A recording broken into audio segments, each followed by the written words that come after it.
wonderful lunch break, got to do some stretching and get some water.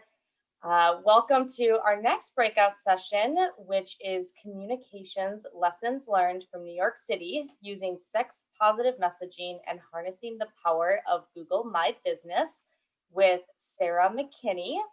My name is Megan again, and I will be moderating this session. As another quick reminder, just to remain muted throughout the presentation so that we can focus on the great information that Sarah is sharing. If you have any questions at any point throughout, please feel free to pop those into the chat again, but we will save all the questions until the end, but please send them through as you have them. And so now I just want to give you guys a quick introduction to Sarah. Sarah McKenney is the Director of External Affairs for the New York City Health Department's Bureau of Sexually Transmitted Infections, where she oversees the Bureau's communications and outreach strategies. Currently, she is deployed in the New York City Test and Trace Corps to serve as the lead communications officer for the COVID-19 contact tracing program. In her spare time, she enjoys knitting and sewing clothes for her nieces and nephews, though more recently, she has focused on sewing face masks and knitting stuffed coronaviruses, which I absolutely love. So with that, I am going to hand it over to Sarah for her presentation.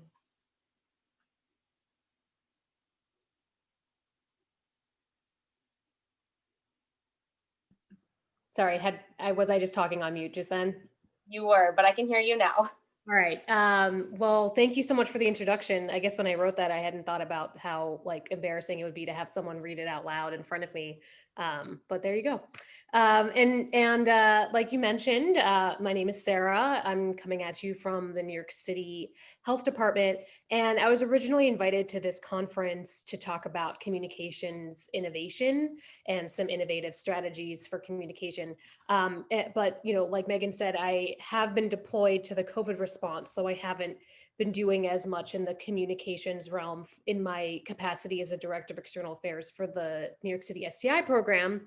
But I did still, want to take this opportunity to present at this conference. I'm really flattered to have been invited. And I wanted to share with y'all some of the lessons that we've learned in New York City, sort of pre-COVID, about communication strategies for an STI clinic or an STI program. So I sort of cobbled together some updates for y'all. So I wanted to first start by talking about lessons learned around using sex positive messaging and developing effective social marketing campaigns.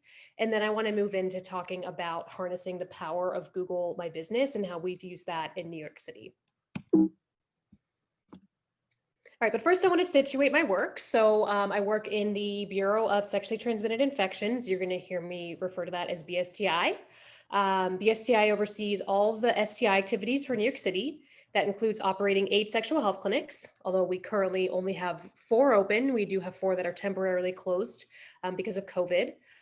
We also conduct STI surveillance and case investigation activities. And the work that I do is I oversee our engagement with the community and all of our communications. So let's just start by talking about how to keep your communications strategies sex positive.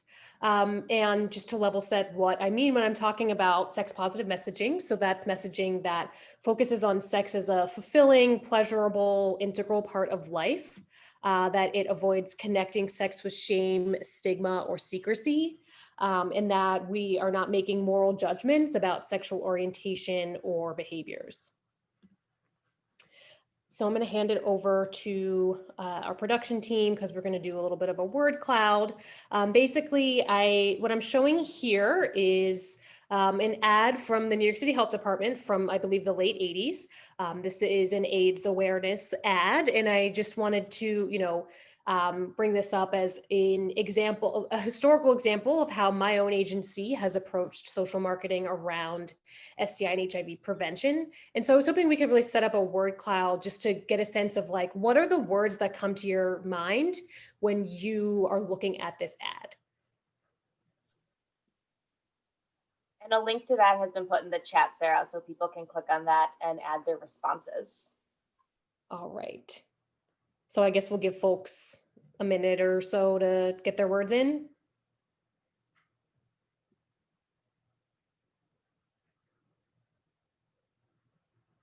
All right, seeing some no's.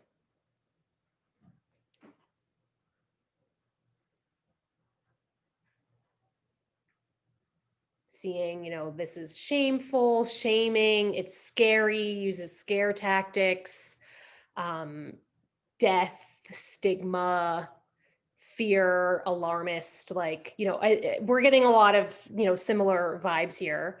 So if we can move to the next slide of the presentation. So, I obviously agree with all of y'all. I find this imagery to be very scary. It's very judgmental of people's, it's just like, without any of this other, context, this picture just looks like someone's like intimate sex life. And it's really focusing on the negative parts of sex.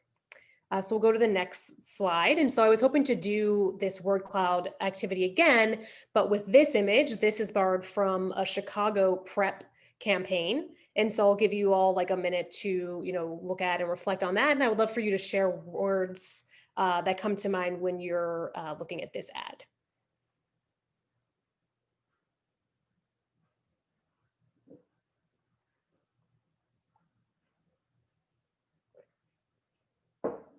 All right, so already we're seeing a lot more positivity. It's accepting, it's a tender moment. You're seeing love.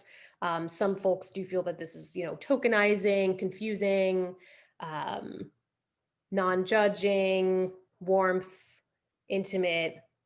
So, we're getting overall like a totally different vibe than we were with the first ad that we showed. So is this when I share back my screen? Yeah, if you want to retake over screen sharing, that would be perfect. All right. Sorry, all. I'm like not good at this, but we're getting there. All right. So, okay. So this is sort of like my assessment of this ad. So it's sexy. It lacks judgment. It's empowering, affirming. These are a lot of similar terms that y'all had also identified. So, in this next part of my presentation, I wanted to go through some concrete steps that you could take if you're considering developing a social marketing campaign. And I'm going to go through 7 steps. So the first consideration is that you have to define the problem that you're trying to address and what your objectives are. So, what is the problem? Is the problem in, for your clinic that you're seeing high, chlamydia rates among young Black women? Are you, is your problem that you're seeing high rates of congenital syphilis? Are you seeing low awareness of PrEP? You have to define what that problem is and articulate it. And then also, what is your goal? Make sure that whatever goal you're trying to achieve is SMART. For those not familiar with the term SMART, that refers to specific, measurable, attainable, relevant, and time-bound. Next, you want to identify your audience, and that's going to be based on what your problem is. And so, you're going to likely need to use recent data. So for, my work, I'm typically looking a lot at the STI surveillance data, HIV surveillance data that's, coming from New York City, but depending on where you're coming from, your data point may be different. And so you want to look at data on things like age, gender identity, sexual orientation, race, ethnicity, language, geography, and that's really going to help you understand who your audience is. I bring up something like language, for example. In New York City, we always make sure that all of our communications needs are met by people who speak lots of different languages. Everything we place is always in at least Spanish and English. So, you really want to be looking at all of these data points to understand who your audience should be for this campaign. And then you want to develop your key message and call to action. So develop a clear and concise message. Make sure the information is accurate, accessible, and actionable. And then you need to have a specific call to action. So, instead of just wanting to raise awareness of STIs, so let's say you were thinking like you want to develop a campaign about like, here's what syphilis is and here's what the typical signs and symptoms are. You need to make sure that you're highlighting what to do next. So, go to your doctor if you see a rash on your palms, or, go click on this website if you want to know where to get tested. Make sure that that call to action is specific. The next thing to consider is that you're going to want to conduct some formative research. So you should test your message with focus groups that represent your populations of interest. Focus groups can really mean anything. So in my experience, I've, done focus groups ranging from like, your classic focus group where like I've literally sat on the other side of a one-way mirror while there's people being focus grouped by, a focus group agency on the other side. Most people in organizations don't have funding for something like that. And so I've also done focus groups with things like my college interns, where, they're 20, 21, and they can tell me like this message is going to resonate with their peers or it's not. So really think about how you can leverage existing groups that you have access to, like your own internal staff, some community-based organizations, things like that, who could help with focus grouping if you don't have funding for, a proper focus group. And then another thing that I've done around focus grouping is like, if I have access to $10 or $20 gift cards, if someone's coming to one of our sexual health clinics, we'll, have an intern pull them aside and do like a 10-minute interview with them. So just really any way that you can like work with the people you're trying to reach to make sure that the message works for them. And if you're going to be executing your campaign in a language other than English, make sure that you're holding focus groups in those languages as well. We make sure that we are always holding focus groups in Spanish and English, because in New York City, we do always place in Spanish, but your language needs may differ depending on your location. And then just make sure to ensure that your recruitment tool, discussion guide, and facilitator are all using culturally appropriate and inclusive language, because it's really critical to create a safe space for your participants. When you're doing your formative research, so some of the things you may want to test are the clarity of your message or comprehension. So making sure that the language and the terminology used is easily understood. One example I have is years ago, I was involved with conducting formative research for some communications campaign that involved like sexually explicit emojis. So we had like eggplants and peaches and all that fun stuff because we were trying to reach young people. And a lot of the older people that I was working with, they were like, I don't know, does anyone know what this means? I have no idea. And so we, went to our focus groups and said like, what do you think when you see this eggplant emoji? And, universally all the young people know what that means. But, we needed to conduct formative research to be sure that what we thought they thought was actually what they thought. And it was. Other things to test are, folks' personal relevance to the population of interest, the clarity of the call to action. Do people know, how to actually access the website that you're sending them to, for example? What are the impact of your creatives? So are they culturally appropriate and do they resonate with your audience? Another example I have from when I ran some focus groups was, we had someone in the group tell me, oh, this ad is really funny. I would totally take a picture of that and send it to my friend. And that's the kind of thing that we want. We want that kind of impact so that they're sort of like getting the message out for us. And so that really helped us when we were doing that formative research to know that that message is one that would really resonate well with folks from that community. And then, I put this in bold just to make sure that you actually use the feedback that you get from your formative research to refine your message and your creatives. It's sort of easy to just sort of like rubber stamp, like, yep, we asked some people, like, we're good. But if you're not actually integrating their feedback, you're not really leveraging that formative research to the extent that you might like. All right, fifth is to plan a budget. Your budget may be small. That's fine. There's still a lot that you can do with a small budget. When you're thinking about your budget, some things to consider are the campaign development. So that's the development of actual creative assets. This tends to be very expensive. So, one thing to keep in mind is that you can leverage existing creative assets from, say, other jurisdictions around the country. And that can potentially be available to you at no cost. So in a few slides, I'm going to present on one of our recent campaigns. And I'll just say that like we have, licensed this campaign to be used at no cost to other jurisdictions and other organizations. So that's something that I feel like people don't really talk about enough, that you can let other jurisdictions or organizations put all that upfront campaign development costs in, and you can just like license it from them. So that's a great option. Make sure that you're budgeting for focus groups like we talked about. And then placement's really important. So be thinking about, do you want to place on billboards, things like that, which are very expensive? Do you just want to do digital media? You can, target your budget based on your digital asset needs. Are you just printing posters, stuff like that? Again, printing is an important thing to consider. So if you're printing posters, if you're printing billboards, if you're printing bus ads, that's something to remember, is that it does cost money to actually do the printing. And then finally, it is really important to make sure you're doing a post-campaign evaluation, which I'll talk about shortly, and make sure you budget for that as well. The sixth consideration is to develop a placement plan. So, you can incorporate the marketing principle of audience segmentation. So you can use demographic information plus information from your focus groups to determine how best to reach each segment of your audience. So like which type of messages and which media you're going to use.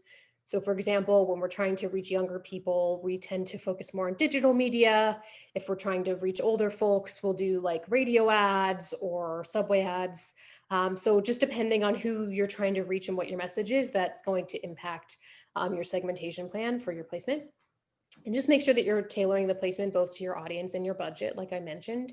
And then remember, there are low to no cost options. So if you're watching this being like, none of this applies to me, we don't have any funding for communications, there are some options for you. So, we talked about like leveraging existing campaigns.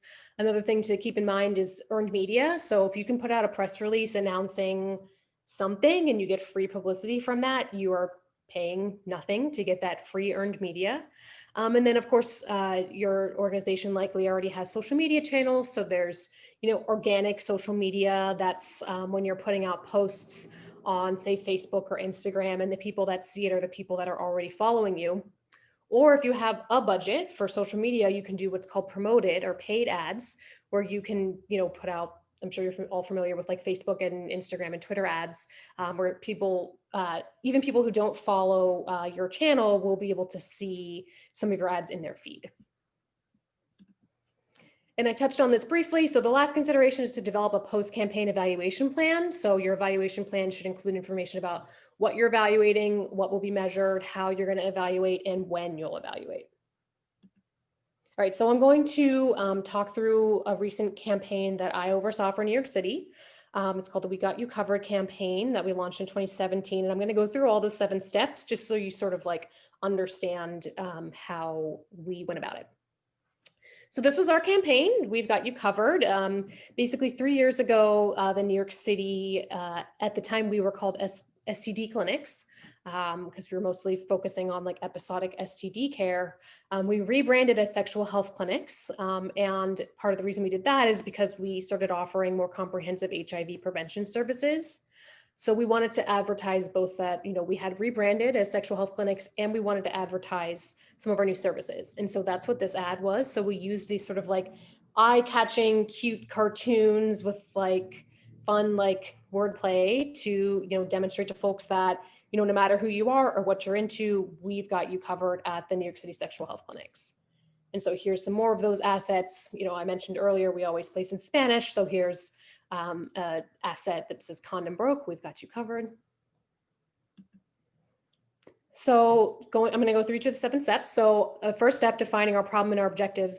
Our problem was that STIs like syphilis, gonorrhea, and chlamydia in New York City are increasing, as is the case across most of the country. And although HIV rates are decreasing in New York City, there is still an epidemic. And our clinic sought to advertise our expanded services that were aimed at ending the epidemic of HIV. And so that includes HIV testing, PrEP initiation, and ART initiation. So we use data to identify our populations of focus. And so for us, that was young men who have sex with men, MSM, particularly MSM of color. So young Black and Latinx MSM. Also young men who have sex with women, young women. And then, we also had a geographic focus. So we wanted to make sure that we were really reaching people who live in neighborhoods in New York City with high STI and HIV burden. Our key message was that low to no costs confidential sexual health services are available at our sexual health clinics. And our call to action was to tell folks where to get more information about how to find one of our clinics. So they could visit our website, and we created a short link so that it'd be easier for folks to remember how to get to that and not have some like 50-letter long URL.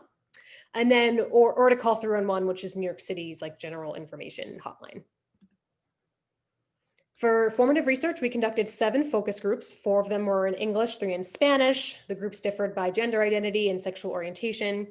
We tested 3 different creative concepts and identified the We've Got You Covered campaign as a concept that was clear, culturally appropriate, and that resonated with all 3 of our target populations. And in terms of planning our budget, what I have here is our percent breakdown of what our budget ended up being. I'm including that just as an illustrative example, and not to say that this is what an ideal budget is going to look like. As you'll see, we had almost 3/4 of our budget was placement. That's a very New York City specific problem because it's so exorbitantly expensive to place in subways and buses like we were trying to do. So depending on your individual situation, your budget's going to look a little bit different, but just remember to keep all of these different line items in mind. When developing a placement plan, when we did print media, which we mostly focused on public transportation, since in New York City, that's where most people are on a given day pre-COVID.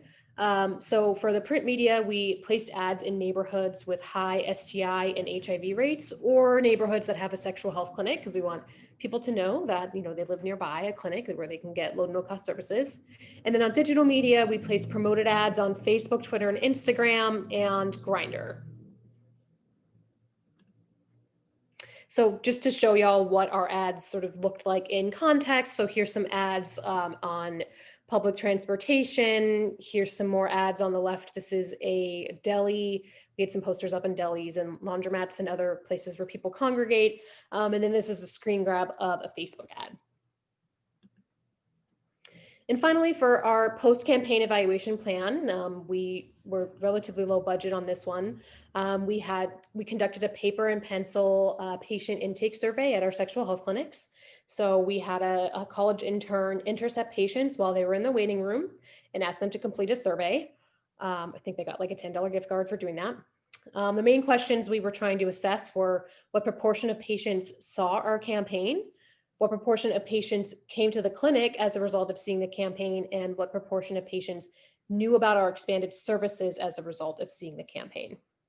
So we'll just briefly highlight some of our main findings. So we did a assessment of 775 patients and found that 37% of them had reported seeing the campaign. And of that 285 people who reported seeing the campaign, 29% of them said they came to the clinic because of that campaign. And we also asked if our patients knew about the PrEP services that were newly launched because of the campaign. So just over half of our patients knew that we had newly launched PrEP services, which was great. We had just launched it maybe months beforehand. And about 21% of those who knew about our services knew about them because of our campaign. All right, so I'm gonna sort of switch gears a bit. We sort of talked a little bit over the past few slides over, what you can do if you don't really have funding for social media or any sort of communications placements or like a broad communication strategy. And I know that this is like an issue that comes up a lot, is that folks don't have communications funding. So I wanted to also highlight for this group how to utilize a tool called Google My Business as a no-cost STD clinic promotion strategy. I'm going to start with some poll questions. So the first poll question that I'm going to ask is if you have ever read an online review before making a decision as a consumer. Any consumer decision. So give folks a chance to weigh in on that poll.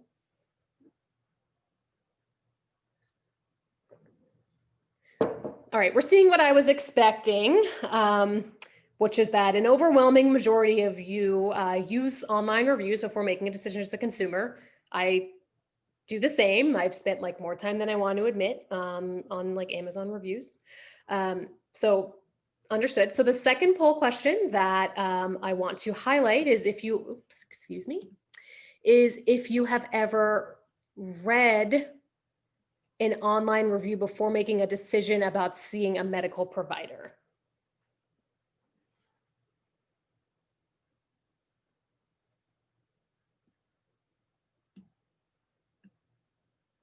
All right, it's a little less overwhelming this time. We're seeing about 60-40, so 60% of you saying that you have read an online review before deciding to see a medical provider, 40 saying you haven't. So it's a little bit less common, but it's still a prevalent practice to want to learn about your medical services before you seek them.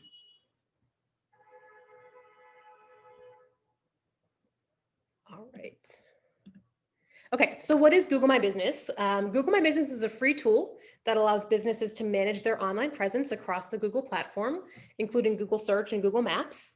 BSTI, where I work, we use Google My Business to manage the online presence for 8 sexual health clinics.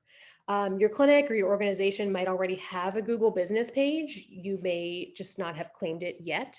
And the reason why I wanted to, talk or poll y'all about reading reviews is because, if you're not familiar with Google My Business, this is what I'm referring to. When you Google something and then like the little listing pops up on the side with more information about what you've Googled. So that, happens when you use Google search engine or, Google Maps. These listings pop up. And if you're like me, you may be reading those reviews before you go and visit a new doctor or, something like that, or going to a restaurant. I'm sure you all know exactly what I'm talking about. What I have here is an example of the Google listing for the sexual health clinic that we have in the Manhattan neighborhood of Chelsea. All right, I want to go back to the poll. I'm curious, for those of you in this meeting, does your organization use Google My Business?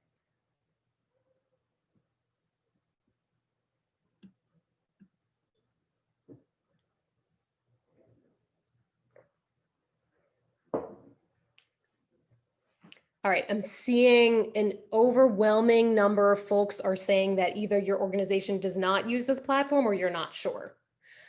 And then I'm going to put up another poll, given that there's so few of you who said that your organization's using Google My Business. I think I know how this poll is going to go, but I do want to know if any of you personally are involved with managing Google My Business for your organization.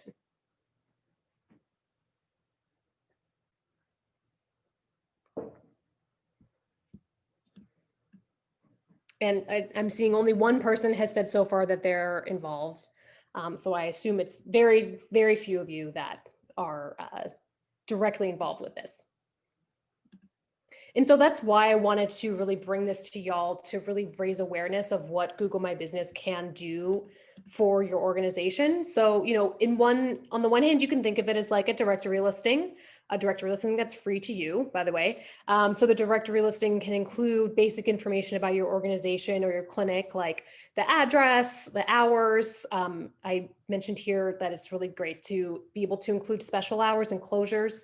The New York City sexual health clinics whose pages I manage often have special closures, like for government holidays, or may have to close early for trainings. And so I can go in on the back end and update it so that when someone Googles one of our clinics and that listing pops up, it's going to have accurate hours. For those of you in direct service, I'm sure you're familiar with folks coming in and saying like, hey, you're supposed to be up until 5. That's what it says on Google. Because people see that on the Google My Business page and they don't go to your webpage, which may have the correct information. So I'm sure that anecdote will resonate with some people. You can also include on your Google page your phone number, some photographs of your clinical site. And of course, there's direct links to Google Maps and your clinic's webpage. So if someone's Googling like STD testing near me and the Google algorithm pulls up your clinic because it's the closest one to the person who's Googling it, they can directly click like directions and then they'll know how to get from where they're at to where your clinic is. And that's already removing one barrier for them to actually maybe come to your clinic. And then you can also link to your clinic's webpage. Just wanted to throw this in just to highlight that Google is trying to make these listings adaptable during COVID. So you can now mark whether your site is temporarily or permanently closed. That's really useful for me because, like I mentioned earlier, we do have 4 of our clinics that are temporarily closed, but we want our community members to know when they Google it that it's only temporarily closed, it's not permanently closed. We'll be back after COVID. But it is nice to have that option. You can also specify some health and safety requirements. So for example, is it required to wear a mask to come to your institution? Is there going to be a temperature check? just letting folks know what to expect. You can also link directly to telemedicine services if you have those available. You can link to more COVID information. So they're trying to adapt to the needs of the current crisis. I also really want to make sure that you're aware that you can use Google My Business as sort of like a free social media page. And the thing that's great about Google as social media, which is different from other platforms, is that, in a traditional social media like Facebook or Twitter, if you're posting an organic post that's not paid and that's only going to go to your followers, the only people who are going to see it are the people who are already proactively following you. But on Google My Business, people can see the stuff that you've posted at no cost to you if they've just Googled something and you've popped up on Google. So I find it very powerful for that reason. And so some of the ways that you can use it as social media is that there is like a question and answer section. So, we often get folks, asking questions about, can I get this service, or what does it cost to do this? And I'm always responding. I usually try to respond within 24 hours to every question. And that shows that our consumers that we care about them. There is also, functionality for the consumers to communicate with each other so they can respond to each other's questions. I just put in this beware that their responses are not always accurate. So I'm always trying to make sure that I'm, moderating what gets responded to. And like we mentioned, there are reviews. The reviews allow consumers to share their experiences. Hopefully they have good experiences with their clinic. And more good reviews can lead to more foot traffic and more of an opportunity to build a healthier community. And, of course, you're going to get negative reviews. We get them. But I always make sure to respond to every single negative review with something actionable. So, if someone says like, such and such doctor cursed when I went to visit them last week, and like, that's a problem, then I will respond and say, I have spoken, we will speak with this doctor and, remind them about rules of decorum or, something like that. So we always make sure to have some response so that folks know that we are paying attention to the feedback that they give us. And another thing I didn't end up including on this slide is that you can also have like a traditional post, like the way that you post on Facebook or Twitter. You can also have posts like that on Google My Business to give updates about your business. And just on the back end, there are some like cool search analytics that I have to admit I don't use enough or take advantage of enough. What you see here is just a screen grab that I pulled like a year ago at this point, because all of our analytics are all wonky right now because of COVID.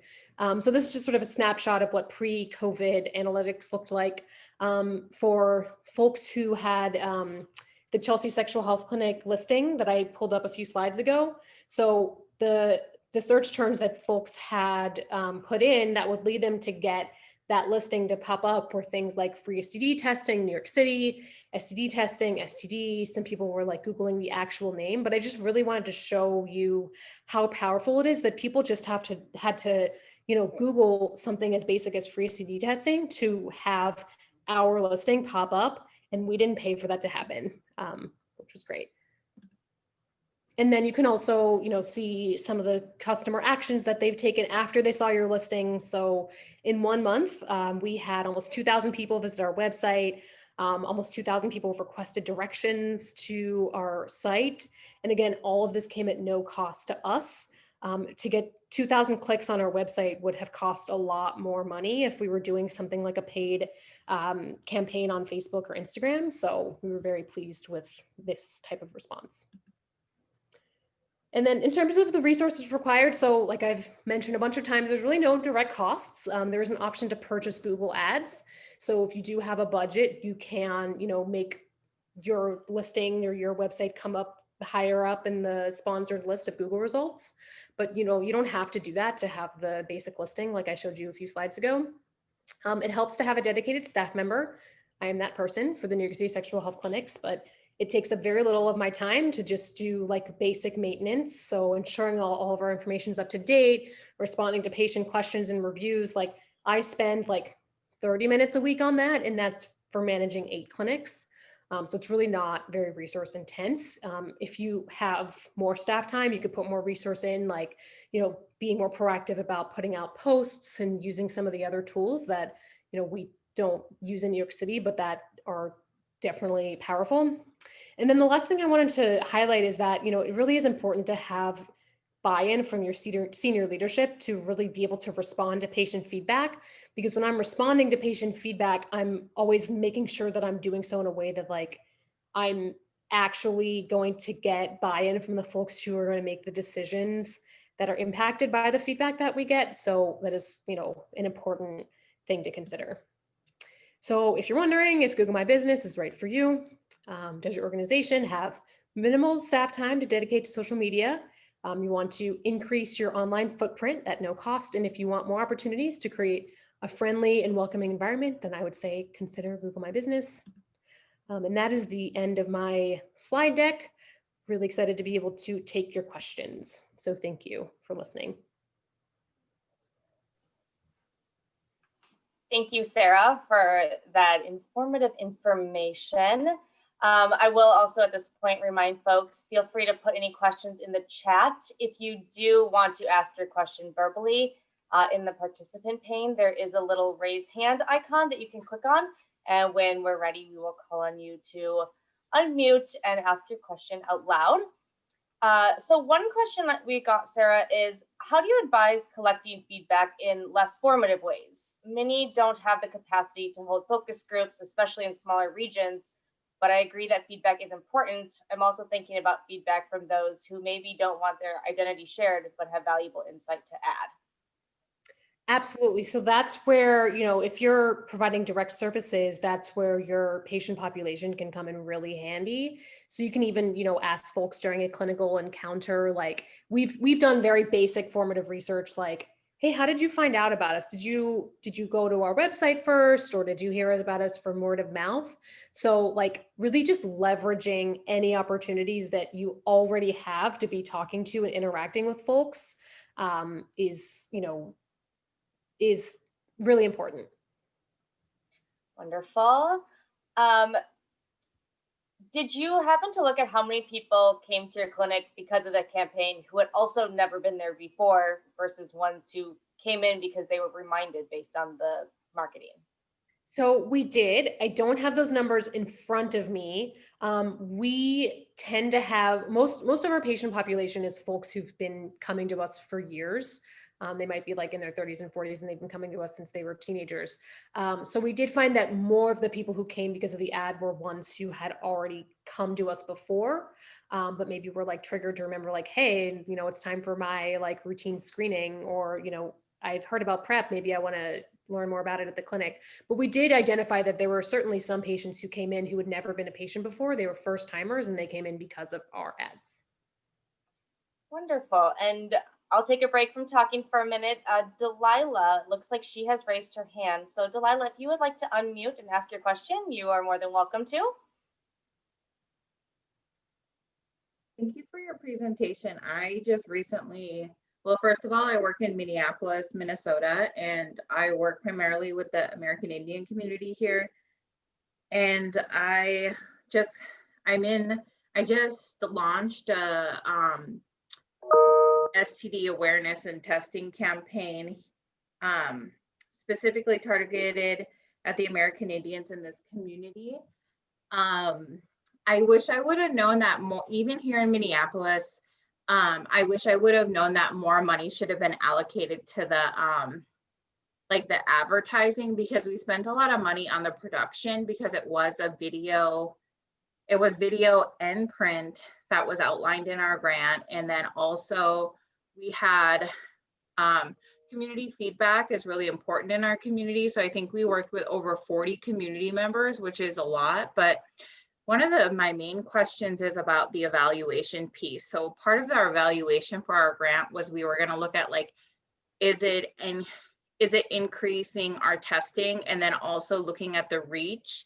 So what is the imprint of like how we advertise in the transit, and then also what's our reach on social media.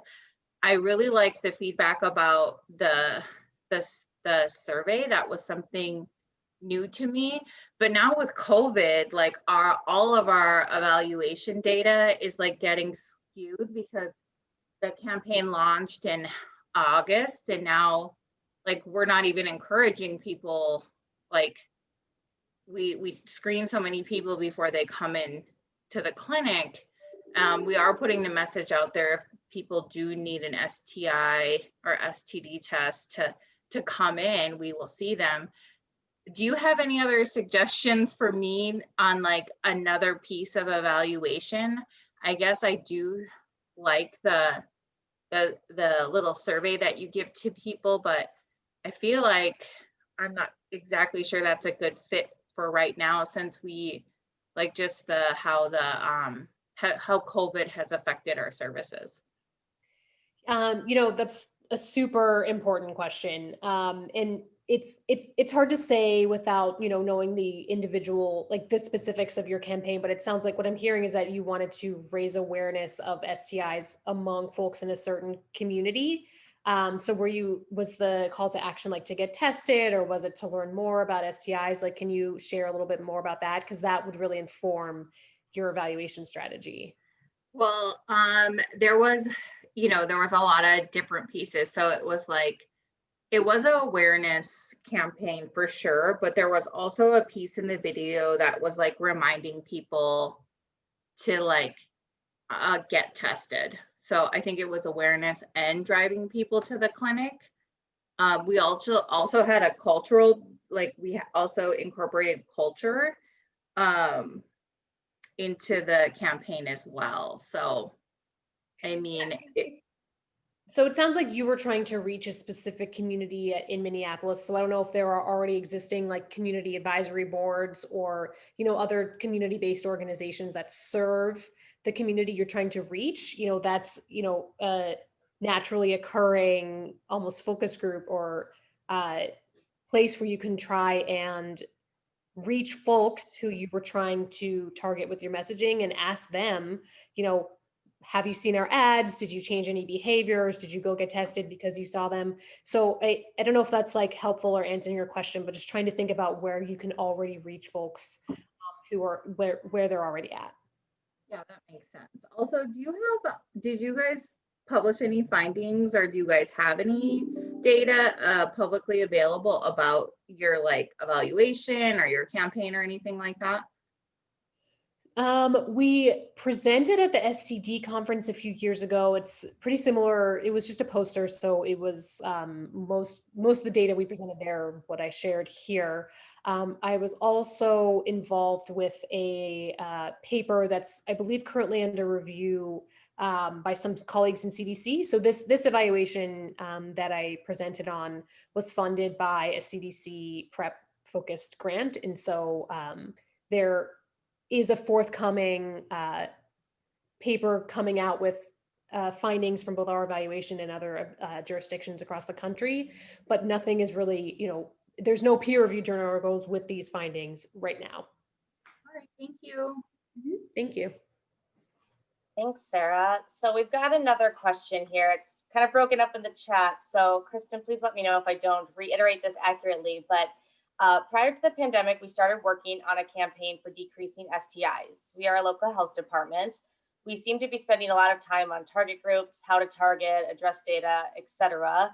Just looking for some guidance, thoughts on messaging, etc. We do not have an STI clinic, but was looking at health messaging and testing. So I think it'd be really helpful. So Megan, are these slides shared after? All of these slides are in the Socio platform, and they are linked in this agenda item for folks, so they can download the PDF version. Right. So I would recommend downloading this and just really sitting with those 7 considerations. And so it's, it's hard to say exactly without knowing the specifics of where you're located, who you're trying to reach, and who that community is. But if you have any questions about how to work through any of those sort of 7, we call them considerations because they're not quite steps, but for how to work through any of those, I'm happy to help out with that for sure. Great, thank you. So then a question about Google My Business. Do you have any recommendations for navigating website or online presence for the clinic system versus individual clinics? So this is something that we sort of encountered. So, our listings they're location based. So we do have separate listings for each clinic. And that's important for us because, we have clinics across the city, and because, every clinic's a little bit different, and people, do have the should know about all the different intricacies between the clinics. And then just on the Google My Business like dashboard on the back end, like you can have like all of your different listings that you can manage separately. So I would definitely recommend managing separately as locations versus a large system, because it really just that platform just doesn't really work as a large system in a way that like a Facebook or a Twitter does. Like we don't have separate Instagram or Facebook accounts for each of our clinics the way that we do for Google business listings. So you do really have to adapt based on what the platform is meant for. Thank you. That's helpful. So then you said that you may have a Google My Business, but haven't claimed it yet. Can you please explain what that means? Sure. So if you Google your clinic or organization or whatever you're representing, and a listing like that pops up, I don't, so somewhere on that listing it should say like, this is unclaimed, click here to claim. And then you can claim a business in, I believe, one of two ways. So one is that they'll mail a postcard to the address that's associated with the listing, and that postcard's going to have like a claim code. So that's how they know that you're actually part of the organization that you're saying you're part of. Or you can claim by doing it by phone. So if the listing already has a phone number attached, there's going to be a robocall to that phone number with that same code, and then you use that code to claim. I anticipate people are thinking like, where does Google get information about addresses and phone numbers? I have no idea. That's like Google's algorithm is mining that information, and I couldn't pretend to understand how they do that.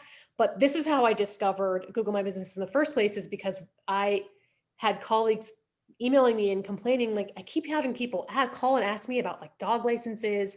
I don't understand where this is coming from. And so I learned that like Google My Business had, mined some incorrect information. And so then I had to like learn how to claim our listings and fix all the information. And then from there I was like, oh, this is a really powerful social media tool. And so that's sort of how I like kind of fell into this whole thing. And I've been trying to present about Google Business with like anyone that will let me talk about it, because I just think it's really great. And then just for clarification, once you've claimed it, then you're allowed to monitor that. Correct. So I can go in and I make updates to special hours, like I've said, any updates to links. I can when I respond to the Q&A, I'm responding like as Chelsea Sexual Health Clinic and like not my own name. So it's great. And then did you have to jump many hurdles to be allowed to create a Google My Business on behalf of a government agency? That is a great question that is resonating with me very deeply right now.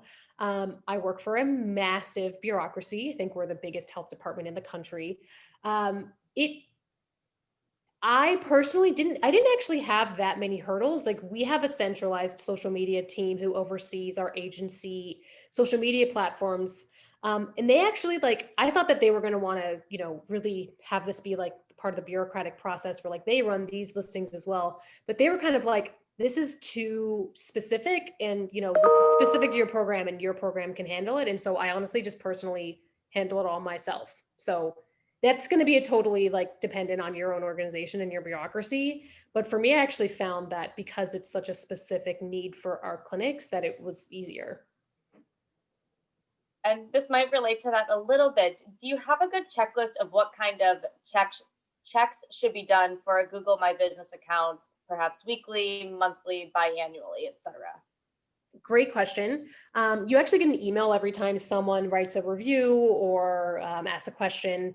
So I honestly like forget it even exists most of the time, especially now I'm deployed for COVID stuff. And so like to be honest, it's like not the top of my brain right now, but every time I get, a review or a question, I get an email about it. And so that triggers me to then go in and check. And so yeah, I mean, because just by virtue of the fact that you're getting these notifications, you're going to be checking it as often as needed.